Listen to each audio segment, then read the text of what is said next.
There might be some truth to what you just said, that I attract people with deep and complex souls who are high maintenance.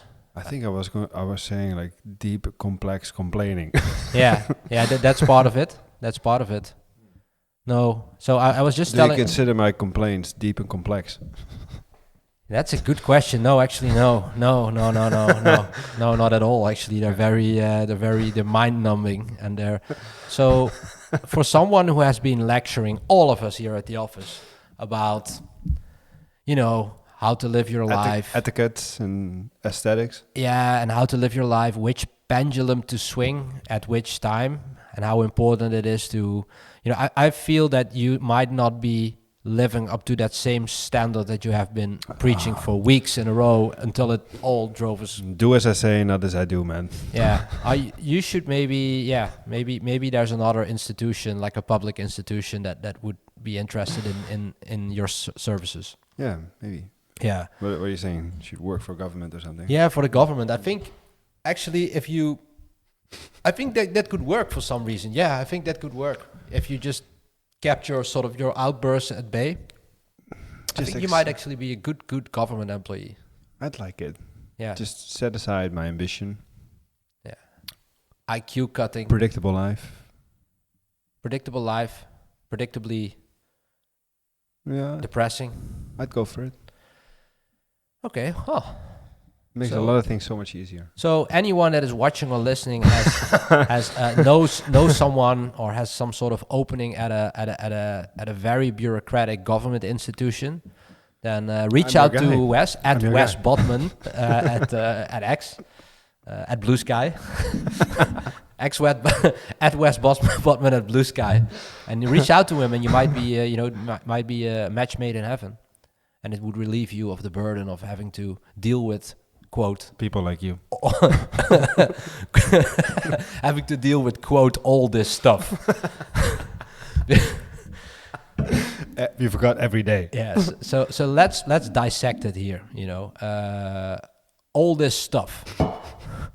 That is a quote that is quite common. I have to deal with all this stuff every day. When do I ever say that? I plenty of times. So what is all this stuff? What kept you busy, my friend, the past couple of weeks? Past couple of weeks. Which pendulum were you swinging on? Oh man, no. It's we're finally a bit in like less busy waters, I'd say. So that's nice. What? Not? No, I was under the impression that you were more busy than ever, just not with the things that you'd like to be. Coca-Cola is such a bad drink for podcast. Yeah, try talking directly in the mic, by the way. Yeah. You're sort of screwing that up already. Slightly retarded. Yeah, with 20 episodes in, you would expect. Okay, but go ahead. Yeah. So not that busy anymore compared Less. to. Yeah. I mean, we're working on a couple of projects. Hired a couple of people. Everything is running. Projects are running. People are hired. Onboarding some new people next month. It's finally a little bit calmer, I'd say. Uh-huh. Which I don't like to give you the impression of. That's an interesting contrast, because it seems like when everything is going well, that makes you kind of anxious. That makes you gives you some anxiety. Like everything is going well. So, and now what? I'm not at that point yet. My God. I don't think God help us. But that point will come. Yeah. Like our things are going too well. Yeah. But And what happens then? Yeah, I think then you probably, because you are thinking that the whole time, you probably start manifesting a lot of shit that you don't want in your life. So yeah, maybe avoid those thoughts. But I've been there, like things are going too well, and you just are thinking like, okay, how long can this last? Yeah. And at one point, And do you might then also be a little bit oversensitive to stuff that you pick up from the day-to-day business or the team, like things that you feel like should have been done better, or should have changed, or should have improved. Yeah, hyper perfectionistic. Yeah, exactly. Yeah. Is that? Do you think that is a sensible approach in such a phase? Yeah, you need to lose grip, man. Like loosen grip a little bit. Yeah, but how, right? Because you're so I mean, that's hard for me as well. How do you do that? How do you switch off? Do you force yourself to just take a little break or something? It's a good question. Yeah, you never figured that one out, did you? Uh, And not saying I did. no, but I do pay attention to when I find things very important or not. And I mean, you know how it works. You know, when you are completely full of business and you cannot handle anything more, people are still knocking on your door. Right. If you can help them, you know, and then when you're in the complete opposite state, you know, just hungry for business, you're not gonna make it that month. No deal seems to fall. No deal seems to close. Yeah, everything goes to shit. Yeah. And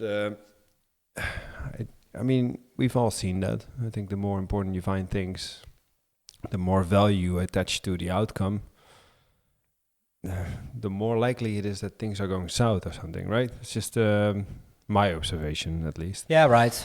Like, you know, when you look for things the hardest, then they probably won't come your way. Yeah. Yeah. So kind of the law of attraction thing, right? Yeah. That's sort of that. That is the law of attraction. That would be the solution to it. Yeah. Well, I mean, you can have the intention to want something, you know, but then you can also be completely fucking obsessed about wanting something. Yeah. And I think the latter, the first thing is good, you know, you need to have some direction, you need to have intention. But as soon as you add like a shit ton of importance, whether it's regarding ego because you need to like be that person that has a certain success or something, or whether it's about money because you're not going to make it, or there's a lot of other reasons to come up with. But regardless of the reason, the more important you find it, the harder it is that it will be manifested, I guess. But yeah, let's not go to the point of thinking everything is going too well, because it gives you bad thoughts, I guess. Yeah. Yeah. Why are we talking about this? I can tell you why, because I am under the impression that you are in one of these phases where you sort of don't know what to do with your energy, and you're anxious, and you lash out, and you just not so much to people or individuals, but just to the world and to yourself, mostly maybe to your dog. No, but yeah, you seem to be under some tension, and this brings me to the point where, yeah, how important is it to always like what you're doing? And I can ask myself the same question. I do think when you're doing the thing that fits you best, things do go, I wouldn't say effortless, but they go paired with a lot of good vibes. Yeah. Then I also think at the same time that's quite yeah, I mean, that's reality for some, you know, but for many it's not. It's also a bit of a luxury, right, that we're able to, I mean, we put ourselves in that position, but that we are able to even discuss whether we like what we're doing enough in order to choose to continue or not. That's true. You know, and yeah, but of course you have your own frame of reference. So we've been doing this. You've been running businesses for 10+ years. For the same for me. So we're also used to, you know, we work hard, but we also have a lot of flexibility, right? We can simple things like getting a workout in the middle of the day or whatever, or just making your own lunch at the office, eat exactly the way you want to eat in order to feel the best. All these little things, like for 99% of other people, for example, in this country, it's just simply not reality. So you get used to the situation that you're in, and then even if that's sort of objectively more pleasant than other situations that you could think of people who do not have that luxury of choosing, you will still find things that make you angry or depressed or just not enjoying yourself with what you do. So I guess a bit of relativity sometimes is what I have to remind myself of as well. Like, yeah, we have it good. We created the position for ourselves, but when I hear other people's stories of their sort of their work life or anything, that would be hell. For me personally, not. I mean, I would do it if I have to. If you need to provide for your family, you do everything. I do any low-level job I have to do in order to provide for my family. I know that's the same for you as well. But it's just your frame of reference shift as you move forward and as you put yourself in new positions. So, what do you think the role of a bit of relativity in your thought and reflection process plays? How important is that, and do you do that enough? I do think it helps you in the short term, probably helps you. It helps you continue what you're doing with better thoughts, definitely. But then again, I do think like if you are getting annoyed. If you're getting annoyed with things that you're doing, and you just don't feel that good about it anymore, it's just a temporary solution because it will come back again. And I've had that with like a couple of things in the past that I just completely ignored, and then once or twice a year, I just got like this like it happened all of a sudden, and I just got like this mini depression or something for like 5-6 days. Couldn't get out of bed, like feeling completely sluggish. Because you kept the lid on and not let it out in between takes. Yeah, just because you didn't listen to that feeling. Okay, this is something that I should not be doing. And you just keep pushing. And I do think like if you do that, you can have this little hack. To think about like how good you have it and blah blah blah. But if you're doing something that is not like close to the heart or something, it will come out eventually. Fundamentally it will be, especially when you have a certain type of character where you would always want to pursue something that you're passionate about, and then you do something that is fundamentally not feeding into that passion. Then at some point it. But then again, who makes money with their passion? I do think a lot of people, but not the majority. No, that's true. I do think. In the vast majority of cases, it is possible to actually make money with something that you're very passionate about. It's just often requires quite some risk taking in the beginning, right? Or building an audience, or like all these things that people don't really want to do, or don't want to, push through on. But I do think it's good to, in general, listen a little bit more to all these little signs. Like if you're getting super frustrated about something. And it happens over and over again. You can talk yourself into pushing through, but I do think at one point you just need to draw the conclusion. Like, hey, maybe it's time for something else. Maybe it's time for a different direction. And then I was also I was listening to the podcast of Naval, the last one, and he was which podcast was that? Yeah, the one that you don't like to talk about.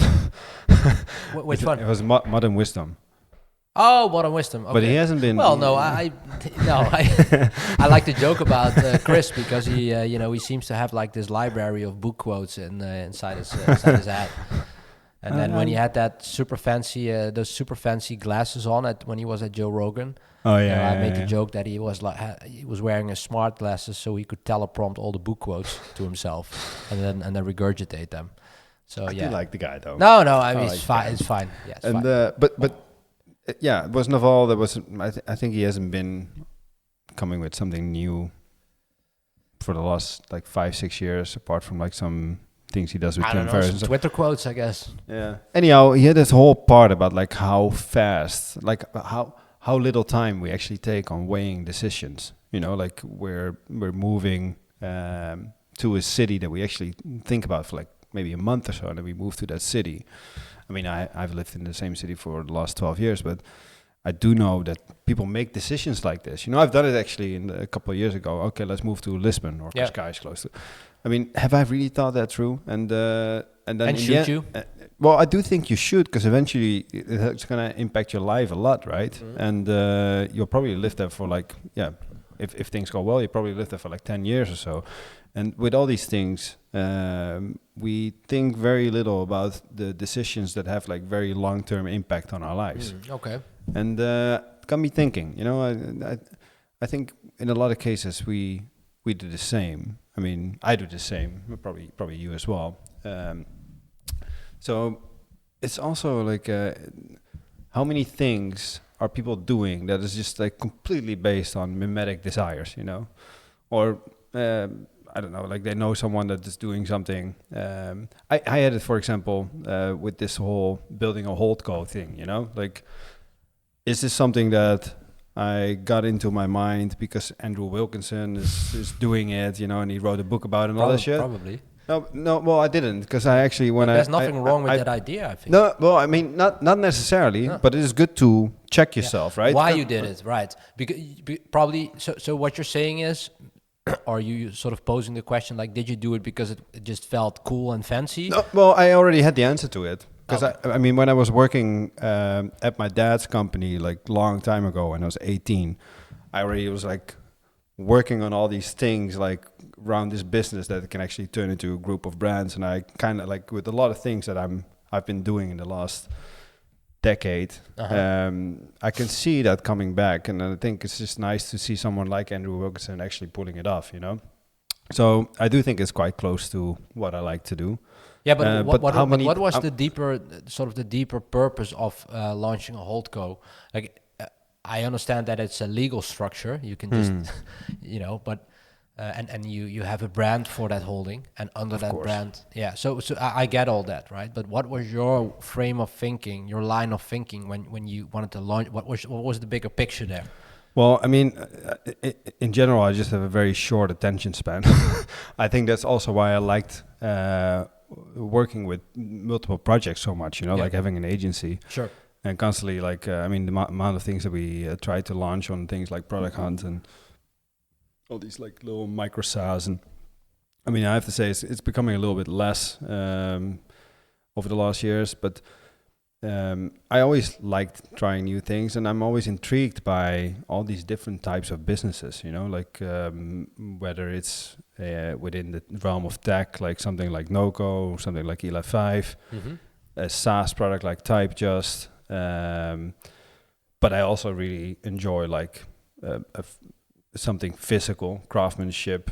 I love the products that we're making with Soleil, you know, like it's super nice to have something real.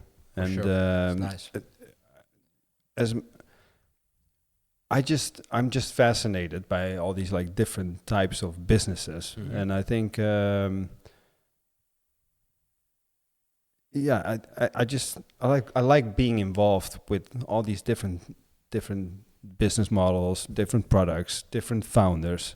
So that's something that's appealing to me. Because what else are you gonna do? You know, like let's say if this all succeeds, I would love to have like, even if I had like a small chunk of equity or I got the majority or whatever, I don't really care. I just like, let's say if we pull this all off, like what are we gonna do after? I would love to be involved with like all these different founders, all these different types of products. I mean, it's in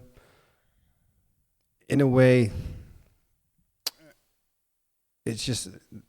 Yeah, I don't know.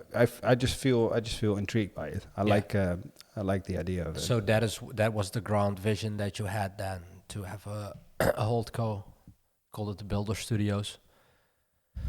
Yeah, well, I mean that's basically just the group of agencies right now. Yeah, sure. Yeah, but that was sort of in that time when you launched that. I remember you wrote a piece about it as well, or a newsletter.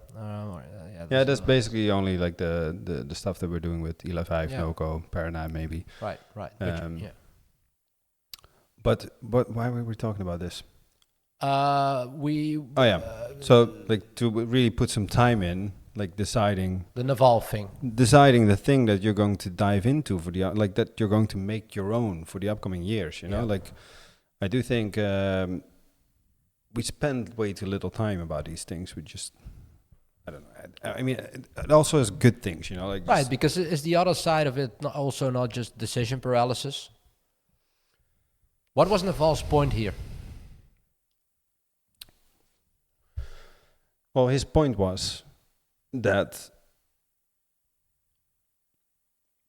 for example, like living in a certain city, like it has like a lot of impact on your like your social life, your work life, and if you don't really think it through, you can end up with results that you don't really want. Yeah, true. But that also goes for staying in the same city too long. Yeah. Yeah. No, true. Yeah. Yeah. Both can be true, right? But I mean, I do see it around me, like how many people are settling with, I don't know, a life partner that they should maybe not really be with. Yeah. Doing work that they should not be doing, running a business that is not in line with what they're passionate or exceptional about, you know, like exceptional at. I do think there's a lot of truth to it, you know, like taking a little bit more time thinking things through. And I think a big part of that is like really trying to listen to yourself, like, hey, is this thing that I want, this place where I want to live, this company I want to build, these people I want to work with, is that all because it's like something close to my heart, or is it something that I think I want because other people have it, you know? Right. Maybe that's even more important. Is it worth listening, that episode? I thought so. I listened to it a couple of times. I was thinking, okay, this is the kind of, like, the first time I listened to that guy was on what's the podcast name again? Is that famous episode that the Canadian guy? Is it that famous episode where that sort of put him in the spotlight as being some sort of thought leader, Twitter philosopher? No, Shane Parrish. Okay. And he was still working at Angel List, and I thought of the guy has some interesting thoughts, and then he grew quite fast. Yeah. Had this like Twitter thread that became famous about like how to get rich without being lucky. He had someone that put that into a book, The Almanac of Naval. And then after that was kind of like, I mean, you heard of him, but not that much. And this was the first time in like, I think 5 or 6 years or so that I thought, oh, this is some very interesting stuff coming from him. You know, like the kind of stuff that you really want to listen through and make some notes and, pause for a little bit. So yeah, I'd recommend. Okay, cool. Yeah. Do you think this is going to become a philosophical episode of the Work in Progress podcast? I don't know. That's the beauty of what we do with the podcast. We never know what we talk about. We sort of make an attempt at creating a list. We have some topics there, but you know, half of the time we don't even get to those topics, or definitely not all those topics, and we just follow where the conversation goes and flows, and I like that actually. So I mean, we can talk about something really fun if you want. What is really fun? You know, I think you had a big corporate client back then as well. I, with my former agency, was working for a couple of corporate clients, and then we had something beautiful come in, something that consumed a lot of time, both on especially on the client side, a lot of time. But I'm so grateful that government was watching over us during that time. You know, because what the hell would we do without the government, you know, telling us what is safe and what is not, and how we should think and how we should act? We wouldn't be here, Ian. We wouldn't be here, and especially businesses, right? I mean, how can businesses thrive without a government that is constantly, you know, involved with every detail of running that business and sort of running the marketplace? Yeah. So I'm so grateful, and I just wanted to, take a moment. Take a moment really to thank them, to thank them, and to share my ongoing and everlasting appreciation for big government and the way they hold our hand in this big bad world that we have to navigate. It's just beautiful, and one of those beautiful gems that came out of big government that was 4 letters. It was around 2018. I remember this very vividly because we had to deal with it constantly. It was GDPR. Yeah. GDPR. Beautiful. Because the big government, I guess the EU, they at some point decided that it's enough. We have to protect our people. More. We need to protect them more. Need to protect them more. Yes. Protect them harder. Yeah, absolutely. Protect them harder. So, and they came up with GDPR, which is May 2018. It was divinely spread across the land. And as you might imagine, it was an enormous hassle, right? Because I remember that those corporates we worked for, they had all these work groups, and they had a data protection officer all of a sudden. And literally everything we did for them had to be reviewed and checked. Literally every tool we used for measuring stuff, for basically making the life of the marketing teams easier, was all of a sudden under scrutiny. This went from, this was a broad spectrum of things that impacted it. But you're talking about like it's a bad thing, but it was all good, right? Yeah, it was beautiful. Yeah, no, it was amazing. It was amazing. So I mean, how else could all these marketing people know like what tools to use? What tools to use and how to reach their audience. And simultaneously also protect their customers. Absolutely. And so what that it was sort of for small startups, small startups, that it was, 8% revenue drop because of GDPR. It's a small price to pay for all the protection that you get. Right? 8% revenue. I mean, that's good. That has. I mean, sure. Trade-off. I mean, it does come with a trade-off. I do see that. Yeah, you might, you lose your competitive edge as a tech sector, for example, completely to countries like the US. It's worth it. But so what? It's worth People are safe. People have to click cookie banners now. Data tracking is, it's amazing. It's good. It's so. Thank you again for that. But as the years went by, okay, so let's go back to what happened back then in 2018. May 2018 is when all that shit kicked off. So before that time, I think, if I remember correctly, everything had to be in order. So key rules. Oh no, here we go. Core ideas. Puts control of personal data back in the hands of users. GDPR applies to any company handling EU citizen data, regardless of location. Any company. So the bakery around the corner, if they have like a loyalty program or something, I guess GDPR applies to them as well. But it also applies to Apple, Google, big corporates, ASML, whatever. So any company. But what you saw is that. So I made a summary. Sort of the crippling effect GDPR had on the European tech sector. So startups needed legal counsel before shipping anything involving data. Yeah. And you might have, so just interrupt me whenever you come across a topic that you have literally come across with Eli 5 and building products and stuff like that. Slows down MVPs, user testing and iteration cycles. Burden is too high for lean teams. Yes, because you have to put on extra cost. Yeah, I mean, I do have to say, I do see like in the real world, I mean, there's a lot of startups that just don't, of course, that just don't care for a while, and I think in general they've been just fine. Well, that's not what the numbers say. The numbers say 8% revenue drop for small startups since GDPR. Yeah, okay, once they are really operating. I mean, more like I have not seen. I've seen many companies just like taking things out without taking all this like regulatory bullshit into account right from the get go. But all this accumulated they need to adhere to it at one point. Yeah, 100%. All this accumulated pressure makes the landscape, the entire sector, all the intricacies and the change. No, I'm not disagreeing. Yeah, I'm not disagreeing. It cripples it completely, and so. But I also remember that those marketing teams that we worked with, they sort of grinded to a halt, like things that you could just roll out easily, campaigns, etc. Yeah. Basically what happened was that it forced marketing teams to shift from move fast, test everything, launch everything, try everything, to just, ask legal.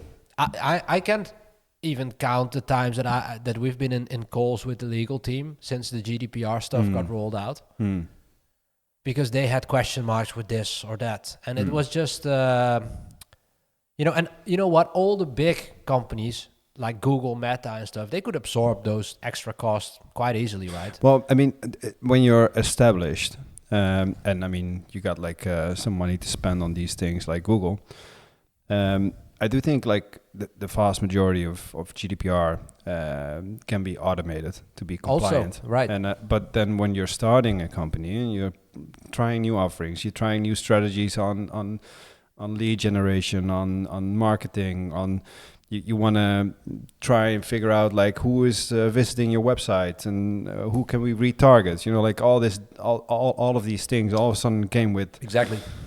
a lot of burdens and resistance. And yeah, from what I understand that they're doing currently as well, they're not really like canceling the entire regulation, they're just like making it a little easier to comply with for smaller companies up to 500 people or something. But 500 people, that's a lot. That's a lot of people, especially in this day and age when everything gets automated, AI agents, etc. 500 people is a lot. That's a lot of startups. That's all startups. Definitely. That's all seed stage startups. They're not losing the core of the regulation, no, right? Not at all. So I guess this is something, you know, that they want to... This is gonna have like, I mean, people are I mean, I wouldn't say hyped up about it. People are quite. I mean, I read about it right now. People are talking about it, but this most likely will have like some ridiculously mediocre outcome. It will, but it will also have only more bureaucracy. But because imagine what you have to roll out, all the working groups, all the extra departments that has to be set up to ease GDPR for companies for under 500 employees. Like I already know that this will probably cause even more bureaucracy because of this change. It's like an endlessly spawning, you know, bigger and bigger type of thing. There's just no end in sight, man. We don't need big government to ease these regulations. That's the whole point. We don't need to ease them. It's just dropping is a much better word. Easing is not the right word. So when you compare that to America, like they don't have one federal law like the GDPR in America. It's much more fragmented and it's also much more loose. It's more fragmented in what sense? Like fragmented in terms of the jurisdictions, right? Okay. So we have supranational. I thought maybe per industry or something, but okay. Could also be. I'm not aware of all the details, but it's much more, you know, I guess in the advantage of the businesses compared to, the EU would say compared to protecting the consumers, right? So yeah, should there be guardrails in place for sort of predatory schemes and stuff online and data? Yeah, sure, there should be, absolutely. So as you mentioned before, is when we talked about it earlier, is I'm sure that most of them did it with good intentions, right? But yeah, but that only worries me more. The road to hell is paved with good. If only they were like so sophisticated and with bad intentions, and then so sophisticated to roll things out the way they are doing. But I mean, that's what a lot of people think, and I think for a certain for a certain part, it's true. There must be like some people having like evil intentions or like bad intentions or whatever, but that's the like small minority, and I think the most people are just like completely absolutely incompetent. It's not the high rollers, not the high flyers that end up in these positions. But it's always with these kind of things. I mean, before the podcast we were also talking about this AML thing, right? The anti-money laundering regulation thing. And I think it has cost, we talked about this earlier as well, I think it has cost like several hundreds of billions, and it has only led to less than 1% of illicit money flows being intercepted, while all these like consumers are paying the price for it in terms of bad UX or more expensive products, etc. This is just another thing, right? The whole GDPR thing. I really wonder what the gain is for society with this regulation. Well, according to the numbers, protection. Yeah, well, according to the numbers, and I read this thread about it with some interesting screenshots of some reports. There's quite some shocking numbers there. So the cost of GDPR compliance, and this is from Cookie did that research. 7.8 billion spent by Fortune 500 companies purely on GDPR compliance. 2,100 to 9,000 hours spent for GDPR meetings alone. $1.1 billion spent by large UK businesses. But these are the large businesses, right? And the pain is really not in the large businesses. $3.8 million, the global average cost of a data breach in 2020, depending on the company size. So this means that the cost involved with complying to all that GDPR crap is way higher than the global average cost of a data breach, which is 3.8 million. So it's over. But I mean, a data breach comes with other consequences than just. Yeah, it does. But there's also many data breaches that don't come with any consequences at all. That's true. Or very little. So, it's a classic case of overregulation. And let me see what. I mean, it's what more we have here. At least we know why we pay so much tax here. Yeah, it just cripples the feeling. Yeah, but it just it's great. Yeah, but it just cripples the agility of a sector.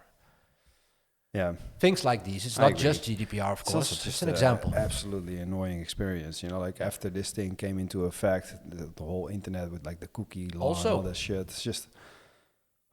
It's so ridiculous. At NoCo, we're dealing with it on a daily basis, and it's we try just a headache thing, you know. You know, but you know what? With tracking, right? You know that we focus a lot on CRO, you know, and tracking user journey. We're obviously not interested in who the users are, but what they represent. Yes, right. So yeah, as you know, if you don't click on the cookie comply stuff, then you can't really track the user. You can't track the user journey. So you have to make the user experience more, you know, just more of a hassle, because you want the vast majority of people who visit the website to click on accept those cookies. Of course. But they don't have to, of course, which is their choice. So if you have a cookie banner that is not interfering with your user experience at all, you just can leave it there and you just browse a little bit and you can get the information you want and then leave, right? But that would mean that a lot of visitors do not click on consent, so you can't track them, you can't gather meaningful data, you can't optimize your website for performance as well. So then you get these very big.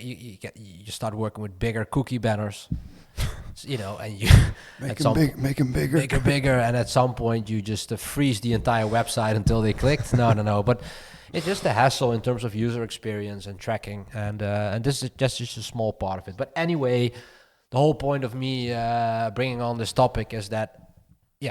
Well, we talked about this. They are now trying to ease it for under 500 employees, which is bullcrap, because literally every early seed stage startup has less than 500 employees. So nothing comes of this. No, but I mean, the intention is to loosen it for companies up to 500 people. So a lot of companies will have the effect. Then I got that one wrong. Okay, I stand corrected. You're right. Yeah, you're right. I thought that, okay, got it, up to 500. Well, you know, I'm just... It would be funny if they just said, okay, for all companies above 500 people. Okay, silly mistake on my end, because obviously this makes sense. It's just, I'm so disengaged, and so I have lost all belief in big government making anything efficient, that it wouldn't even have surprised me. They're coming with a proposal somewhere in May. I know, let me check. And let's see where this is gonna go. But I would bet my life 7 savings years, bro, on this having a very mediocre outcome. Disproportionate cost for SMBs. Venture in EU startups down. 47% fewer app launches. Thousands of startups moved operations to the US. The numbers don't lie. 7 years. Small EU startups, up to 8% reduction in profits. Jesus Christ. Yeah. Fewer apps, less innovation, massive competitive disadvantage. US competitors kept building, scaling, and eventually entering Europe with significantly more resources. Yeah. Insane complexity requires special legal teams. That's right. I saw that with my own eyes. Fear of massive fines, right? Because how do you enforce the goodness of big government by threatening you with massive fines, up to 4% of global revenue? Restrictive data rules hampering operations. Yeah, and the list goes on and on and on. So some super tangible examples of what marketing teams and other teams had to do when that GDPR was rolled out. So rebuild every lead gen form. Add explicit consent checkboxes, no more pre-tick boxes. Include link privacy policies. Clearly state why data is collected. So, for example, a free ebook download form now needs to have 2 extra checkboxes. One for permission to store data, another for permission. Rework marketing email workflow. Switch from soft opt-in to double opt-in. Well, okay. Let me just not say anything here, but yeah, sure. We all remember that we had to do a double opt-in. Purge entire email lists. If proper consent wasn't collected pre-GDPR, you could basically throw all your email lists away. So nice. Yeah, maintain audit trails proving how and when consent was given. How can you ask this of small companies? I mean, come on. Cookie banners on everything. Yeah, we know that. You can't run Meta, Pixel, or Google Analytics until the user clicks accept. We covered this. Review all third-party tools. This is what you also mentioned. Conduct data protection. Okay, they have all these abbreviations, all these acronyms. Conduct data. Dude, you're really ruining my day with all this shit. No, you already ruined your own day, so don't worry. Conduct data protection impact assessments. DPIA, so like a nice, efficient, streamlined acronym, right? That works perfectly. Sign data processing agreements, DPAs, with every vendor. Vet tools for data localization, EU servers, privacy compliance. So, for example, you want to use a hot new SaaS tool for lead scoring? Legal blocks it unless it's GDPR compliant, hosted in the EU, and has a DPA. I mean, the shit that people put up with without revolting and massively. I have to say, not condoning this. I have to say, when they rolled this out, you were a fanboy. I was not that pissed off. No. I mean, I found it annoying, but I just thought, okay, whatever. We'll just deal with it. But that was still in my face, and I should go back to that state of mind, because I was just like, I don't give a fuck. Like, whatever they do. We should just let ourselves get cucked on the pendulum. Well, I mean, like, access to user data. We're feeding a lot of energy into this, like whether you're whether you're a proponent or an opponent. Don't go Buddha on me. You have been the opposite of Buddha all day, all week, and now you're sitting here like I've all figured it out. We shouldn't put too much energy in there. Let's be zen. You are the last person. I'm not saying I figured it out, but I what I was saying is, like, when they rolled this out, I didn't care so much. No, I know. I probably didn't care so much either. Right, but then you also mentioned we should go back to that state of mind. I would love to go back to the state, because what's going to come out of this is, like, we already agreed Ignorance upon is the bliss. fact I agree. They are going to come up with some very fucking mediocre thing as the output of this whole discussion that has probably cost hundreds of million again. Yeah, ignorance is bliss. That's I'm also thinking about doing more IQ cutting, because I actually heard that was a thing where you can be more successful. You just need to day drink a lot. Yeah. And do a lot of hard sparring rounds boxing. Yeah. With 12 without ounce protection. Without protection and 12-ounce gloves. Yeah. That works good. IQ cutting. Yeah. So IQ cutting. You know what? It's good to see you. It's good to see you smile again. Hey, you know what? Another thing I came across is, like, I think it's time to throw some X ads into the mix for Noco. Yeah. Because when Elon took over Twitter and turned it into X, then we kind of got promised, like, this super high performance. Hey, there he is. This super high performance ads platform, guided by AI and stuff. Well, that didn't really materialize yet. But I had a call with an X account manager, because they, from time to time they email us, and then I was like, okay, you know what? Maybe it's time to learn a little bit more about the ads platform. I didn't learn so much from the X accounts manager, because it's just, it's an external, it's a third party who does the account management, the sales for X ads.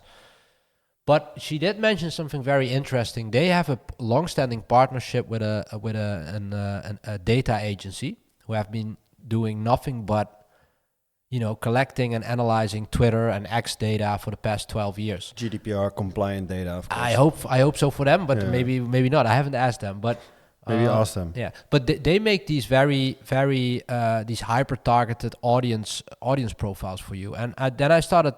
She mentioned the name, and I started looking for it. And they're actually an Amsterdam-based agency. So it was pretty cool. I had a nice call with them. Very nice vibe, cool guy, and but I also asked him about how did that, because you've been they are an official they are the official X data audience partner, and they have been for years. So even pre-Elon. So I was just also asking them questions like, what was it like? What happened? So I said, like, obviously you survived sort of the Elon purge. One of the few. And he said, yeah, that was actually quite exciting.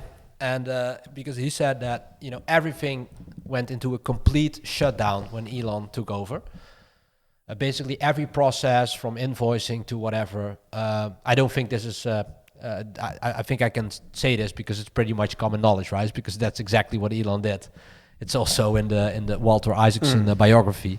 Like he in detail, he shut it down completely because they were losing a lot of money, right? Twitter, they were just completely underwater because of all the massive workforce, people not really working, exquisite lunches every day with no one in the office. And the guy I was talking to, he kind of sort of confirmed that was the actual culture there. So funny that those pictures you have of like Twitter versus X, and Twitter is like all these like hip marketing girls and product managers and such, to like a bunch of like male hardcore Asian engineers, Adderall fueled engineers, banging code all day. Code, man. Put it up a little bit. Your dog put down the mic. Oh. It's sorry. Yeah, that's what he does. He's a little rascal. No, but he kind of confirmed that was the culture, and that they were sometimes like when they traveled there, sort of like, how does this even sort of keep running this machine? And that completely changed overnight when Elon took over, and now the building is full. Lunches are not as exquisite anymore. They're very bland or very, very simple, very basic, or if at all.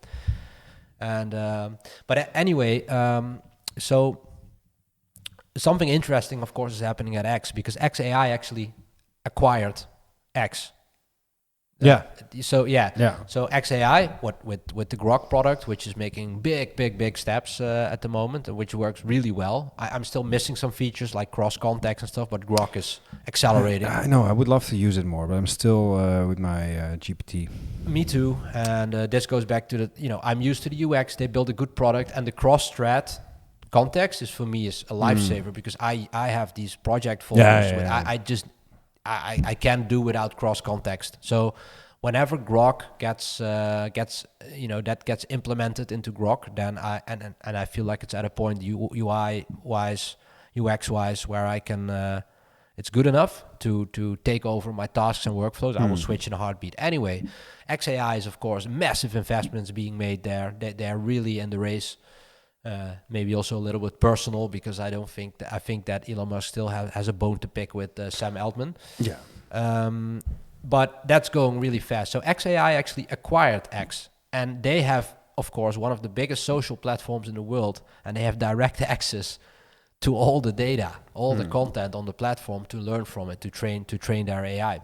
So one of the cool synergies that will be there, which I'm a little bit disappointed that's not yet the case, is that, of course, targeting and stuff and social listening will be completely handled. We've been discussing this for almost a year now. Of course, yeah, but it's not there yet. It's not there yet. So it's coming. But it is such a great use case to remove the complexity of the UI that's currently there. Yeah, by just the thing that you can talk to. They updated it already. It's been improved. But what you would like to do is, of course, like, for example, when we work on our ICP profile or personas or whatever, some market research, and you have an elaborate PDF that you put together with all the data and all the facts and figures, word clouds, topics of conversations, any data, and you just feed it to Grok, and you say, okay, listen, this is my profile, this is my audience profile, this is my budget, these are the areas that I want to gain business. This is the bandwidth wherein you can just decide on iterations to improve my strategy. It's gonna be so rich in variables, and then just put it in there, and then just maybe you have some sort of hunches or gut feelings, and you tweak some stuff manually after that. But basically, the whole targeting would be handled by Grok. Dude, I would love that. Yeah, because I mean, if you look at how inefficient things are now, because we are discussing things here. Then it needs to be communicated with an expert that can set up all those ads on Google and Meta and whatnot. And then you need to collect the data, and that person is basically on top of it, because we are not looking that much at it because we find it too complex, and we need an expert to configure all that stuff, you know. And just the time per iteration is just like the time spent per iteration is just way too long. Yeah. And I think if you can be on top of it, remove all the friction of the complexity of configure ads, you can just go so much faster, and you have like a little bit more grip on it as a founder or marketeer. Yeah. You know what? And the agency I talked to, they said like, yeah, that's true. It would be great if you could let Grok do your targeting, but currently, you know, it's first of all, it's not integrated yet in each other, but currently we see better results when we use our data and audience data. I'm sure that they say that, but their goal is actually to be implemented. Of course. Yeah, which is cool. But together with Grok, it's just, or you feed Grok that data, basically. The data gets usurped by Grok. Yeah. All that audience data, 12 years long of just behavior, basically. Pure behavior from all kinds of audience groups is pretty amazing. So we're using them to set up an audience profile and all of that, and throw some X ads in the mix, probably more top of funnel. Because also what they said is that hard conversions on X are a little bit difficult, but that's fine. We have other ways to do the hard conversions, but to throw that into the mix, I think the time is right, especially since one of our most important segments are US-based seed stage startups. So I think the time is ripe to really start experimenting with this. It's still quite an open playing field, right? It's still people are still figuring out what to do with it. I see all kinds of ads pass by. I hear that, but I don't hear that many success stories yet either. You know. No. And then if I look at the e-commerce advertising, what we're also doing with Studio Soleil. Yeah. So many people are banging on Meta, you know, with e-commerce, which also, I mean, Instagram is amazing for selling fashion, furniture, all that kind of lifestyle stuff. It's very clear for those industries. I mean, majority of Soleil's revenue comes from Instagram ads. So I do see the success stories there, but I have not really seen service businesses making a very successful case on X ads. I haven't seen that yet. I asked about that as well. You're right. I mean, the funny thing is, I kind of also got a breakdown of the revenue of X, so what they make money on. So if you want to guess, what do you think is their main driver of revenue currently? Is it the pro version of Twitter? Now, what do you think? Well, I would say ads, but because you're asking this question, it's probably because it's not that. No, I asked it as a loaded question, but no, it is still ads. It's okay. So the vast majority of revenue, probably about over 1 billion or something, is still ad revenue. And this also explains why Elon, of course, got so angry when that advertising boycott was being put in place by Apple and stuff, like hi Bob, you know, that thing. Go fuck yourself. That was simply because they were nuking his platform. They were nuking his business model in a politically driven way. That's why he was so mad. So yes, it's still overwhelmingly ads, and I believe that check marks, so the subscriptions basically are second now. And there's one other category of one other income stream, but I can't remember which one that was. Anyway, ads is still very important. So, Linda, CEO of X. If you're listening, hurry up with giving us the best ad platform that you can think of. But I don't see like the overwhelming success cases either. But I do know that our audience is on there. There's a lot of SaaS founders on there, so I do know that they're there. So I think that it's in the awareness stage, so more top of funnel. I think that might be a good one to throw in the mix. So we're going to play around with that and see where it leads us. But there's so much more to gain in terms of what they can offer users with their ad platform. There's also so many people out there who would rather give their money to X than any other platform. It's just a missed opportunity that they haven't aced it yet. You know what? I think that might be true. Yeah, I think that might be true. But X has problems of its own, to be honest, because I like the platform in many ways, but there's also a very sophisticated engagement bait scheme going on there. Yeah. With all these so-called conservative accounts, but they're all ran from India, and they just basically regurgitate sort of based tweets, and they somehow have amassed an enormous amount of followers, and they just they live off the I've read the that. ad revenue. But they're working on dealing with that. They have to nuke that shit out of it because it's making the platform unusable. You get low quality content. That's it's terrible. All the engagement baiting is completely. What I've also noticed is, and I wish I would be some kind of reset function for this. When you're in the For You feed, it's very it changes so quickly based on things that you look at. Yeah. So it does. Like, for example, Instagram is quite consistent. Let's say, I follow a bunch of photographers on Instagram. I get most of the stuff I get is photographers, and sometimes dog or something. I only get the Geo Scotty fan pages. Yeah, but it's quite consistent. It's very consistent. I'm kidding. But then on X, most. I like reading a lot of stuff that comes across my For You. Yeah. Lots of stuff. I don't know, regarding business, or I don't know, how someone built a company, whatever. Nice threads, maybe some good chunk, small tweets, packed with something nice to read. Yeah. That I actually enjoy reading. But then there's many things. Coming from a certain pendulum let's say something politically loaded or something super racist, and you just click on it because you're like, okay, what the fuck is this? And you click on it, and then boom, your whole fucking feed is instantly covered with that shit. You would like to have some sort of knob that you can twist, for how sensitive you want the For You tab to be. Give me some positive shit, man. I don't want to be bombarded with all this political shit, and then I have it for a few days, and then I go to my the list of banned words, and I have to type in all those things that I don't want to see anymore. And then my feed is good for a couple of weeks, and then I accidentally click something politically loaded, or something that's just triggering me in a negative way.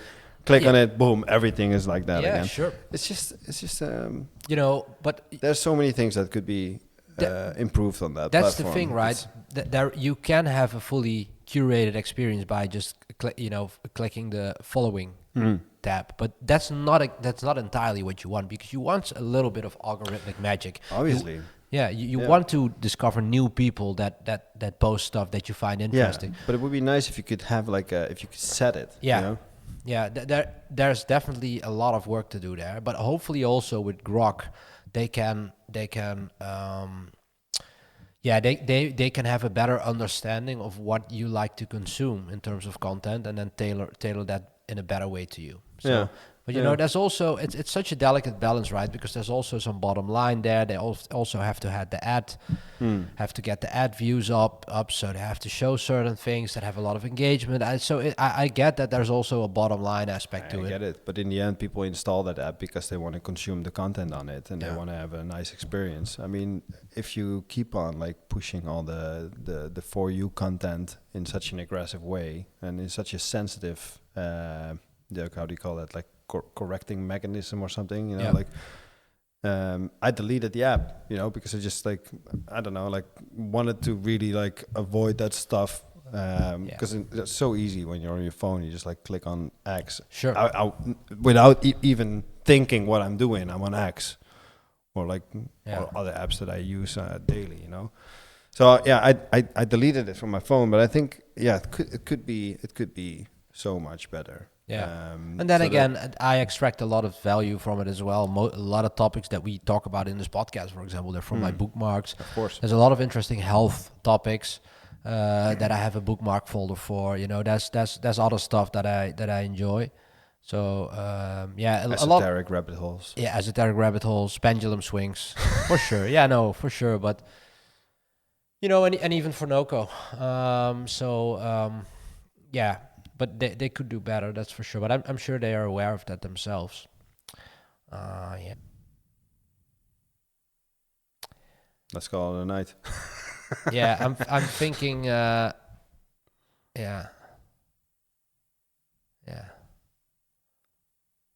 Yeah, let's call it a night.